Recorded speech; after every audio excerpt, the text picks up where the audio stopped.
চলো ফ্রেন্ড, আজকে বানাবো সোয়াবিনের কষা। তো সোয়াবিন কষার জন্য এখানে আমি সোয়াবিনটা সিদ্ধ করে নিয়েছি, এর মধ্যে নুন হলুদ দিয়েছি। তো চলো কীভাবে বানাই। তো এর মধ্যে আমি একটা দিয়ে দিয়েছি ডিম আর বেসন দিয়ে এটাকে ভালো করে মেখে এটাকে তেলে ভেজে নেব। তো এখানে আমি সোয়াবিনগুলো ভাজার জন্য কড়াইতে তেল গরম করে নিয়েছি। তো চলো এবারে ভেজে নিই সোয়াবিনগুলো। এইভাবে সবগুলো ভেজে নেবো। তো সোয়াবিনগুলো দেখো এইভাবে ভাজা হয়ে গেছে, এবার এগুলো তুলে নেবো, নিয়ে এইভাবে সবগুলো ভেজে নেবো। তো চলো তুলে নিই। তো আমার সোয়াবিনগুলো ভাজা হয়ে গেছে, এই যে দেখো সব তুলে নিয়েছি।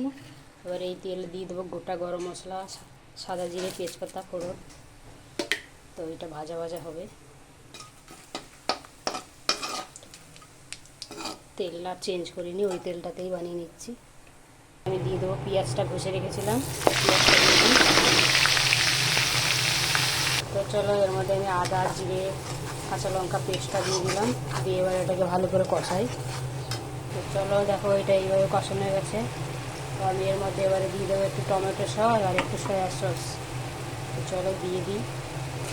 তো এটা দেখতে জাস্ট এরকম হচ্ছে। আর এর মধ্যে দিয়ে দেবো সামান্য একটুখানি চিনি, দিয়ে এবারে ভেজে রাখা সোয়াবিনগুলো দিয়ে দেবো।